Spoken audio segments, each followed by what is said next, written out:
Hey free-to-play gang, welcome back to another video. So we're going to cover the rest of 3.2.5 Espers, which is Ginny, and then we're going to do 3.2.6 Valeria, and finally we will be covering Embla as well, just because Embla is currently part of the banner. So very similar to the Brewster showcase that we did in the previous video, right? So starting with Ginny over here, we're going to start off with her strengths and her weaknesses, followed by the rest of the content that she's good at, same stuff. And if you want to get a copy of this Excel spreadsheet, you can find it in the link down in the descriptions below. Please download it so that you can check and uncheck some of these boxes, which will then trigger a different, Esper rating. I already showed the Esper rating over here. Okay, but anyway, let's start off with Ginny. So her main strength is her strong single target damage and invincibility to most attacks, which is primarily support attacks, right? Supporter attacks. She's always going to heal herself. She's going to have her HP always topped up. And maybe a small strength is she still damages Espers under control. So if she's controlled, because of the way her intense hit works, she will always constantly deal damage to her attackers, which is 40% of her attack per intense hit stack, which goes up to 120% on 3 stacks of intense hit.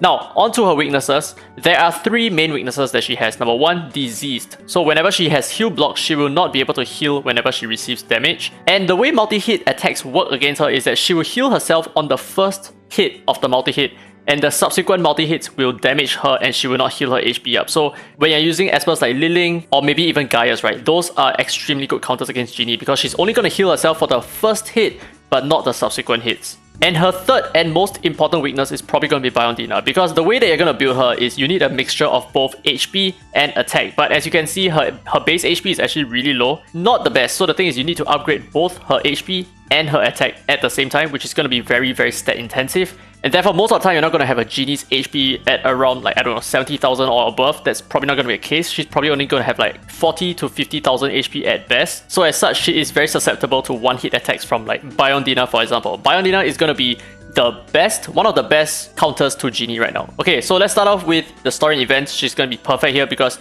you can practically use her to solo most stuff in this game, at least most PvE content. But whether is it good or not, that is probably a different topic altogether, which is why I say that in Sonic Miracles, Ritual Miracles, and Deathlock Lens, she is a 1 out of 5 because while she is usable there, she's not going to bring a lot to your account in that regard because it takes a super long time for her to actually beat stuff. So you know what, just use other Espers, it's a lot better that way. And then moving on to Sentinel Hunt, she has honestly not a lot of use here.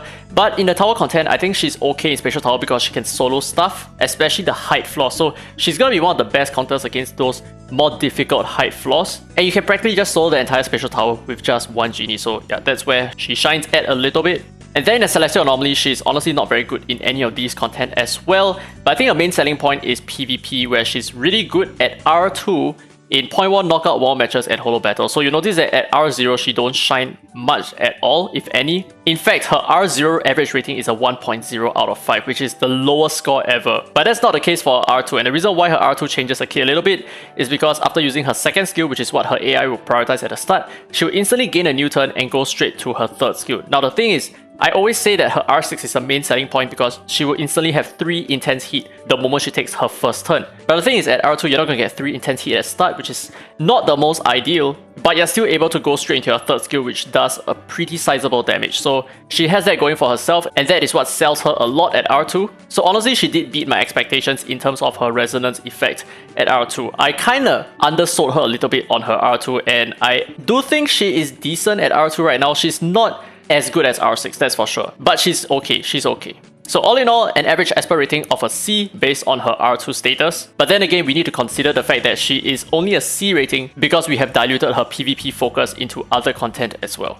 Now moving on to her ideal equipment sets, I think the best sets for her in PvE, which is, like, honestly, why are you going to use her in PvE anyway? But it's primarily going to be War and Avatara and Ocean Avatara, and in PvP, this is going to be a little bit more different. I feel like personally, the Frost set is the best for her, although this kind of cuts into some useful stats like attack or speed, for example, if you want to use her with the Wind set. But I think Frost and Avatara and War and Avatara are the 2 best sets. You can also use Wind and Avatara for more speed, so that's easier for her to get out of stunts and probably use the second skill, going into a third skill and that kind of stuff. Alright, so anyway, that's it for Ginny. Let's move on to Valeria. So I lucked out and got a copy of Valeria very recently, and here are her strengths and weaknesses. So her strength, full damage mitigation per turn. And the reason why I say full damage mitigation is because damage mitigation caps at 50%. It doesn't go more than that. So whenever she takes a turn, boom, at least herself is going to get the power reserve. But if she's at R2, then clearly you will grant all allies power reserve at the end of her turn.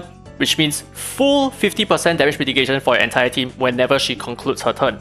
Another major strength is that she is a speed scaler, and she's also a very strong single target damage dealer. Now, as for weaknesses, Power Reserve expires at the end of a turn. This is a very unfortunate situation, but I checked the devs and this is indeed exactly how they intend for it to work. So unfortunately, this leads to a second weakness, which is she is extremely difficult to use, because not only do you need to use the Power Reserve at the right time, this is also dependent on the enemies taking action. So if the enemies are too slow, you will need to tweak her a little bit and your entire team just so that you can fully utilize her Power Reserve. So it's not just based on the way you build your entire team, it's also based on the kind of enemies that you're facing, where your speeds need to be readjusted all the time so that her Power Reserve becomes as effective as it needs to be.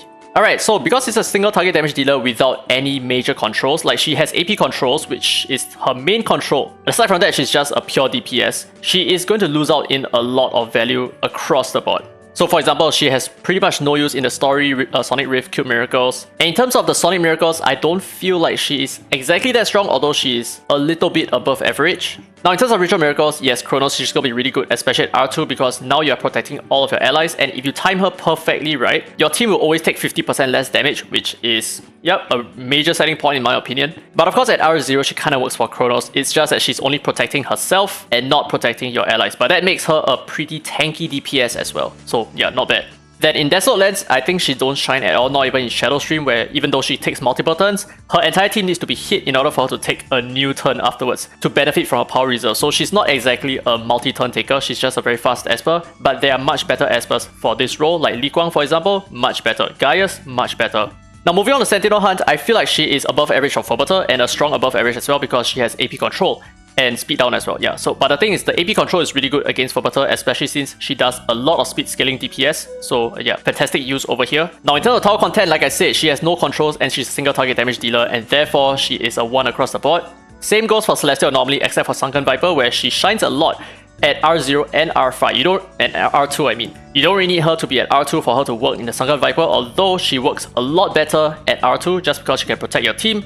But if you're using Asenath at the same time, like I said at the start of this Valeria Esper review, there is a cap of 50% damage mitigation, so she does not stack with Asenath Lotus Mark. So she's still a 5 at R0 because you can still use Asenath for the Lotus Mark for the full damage mitigation of 50%. You do not need her to apply the damage mitigation, so her R2 is not really that needed. But of course, one might argue that, okay, with her at R2, you do not need Asenath anymore. That is kind of true, but even right now, I am still using Asenath, not just for the damage mitigation, but just for the general healing as well.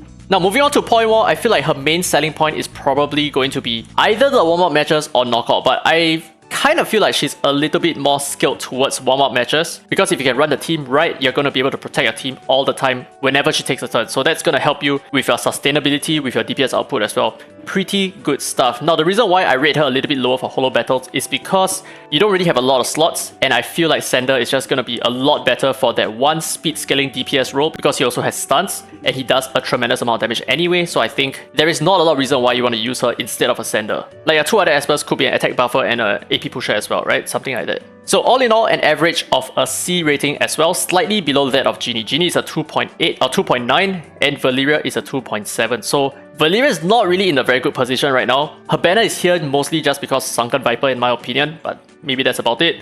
Now moving on to our ideal equipment sets, we have the Wind Fiery for PvE and the Ocean Fiery if you want to spam her third skill more often, because this has a 4 turns cooldown, but this comes with important stuff as well. It has speed up and it has speed down, so very important debuffs. I dare say that the speed down is actually quite important because not a lot of DPS Espers come with the speed down. We have Sander, we have Yunchuan, and we have her. These are the main Espers that I can think of right now. So yeah, the Ocean is actually pretty good in this regard. And in terms of PvP, I think it's pretty much the same. You have the Wind and the Fiery, Ocean and the Fiery. Kind of like the same, but I think the Wind and the Fiery is probably going to be like the best. But yeah, so that's it for Valeria. Now let's move on to the third and final Esper, Embla. Okay, so Embla. I finally got to R6. Now, her main strength, strong single target damage, AoE damage, and her seeds actually crit. And I mean, I'm lying, okay? It doesn't just crit, it also scales according to attack buffs, it scales according to seer debuffs, defense breaks. Anything that increases or decreases her damage will be scaled accordingly. So she has a potential to do a lot of damage or very little damage.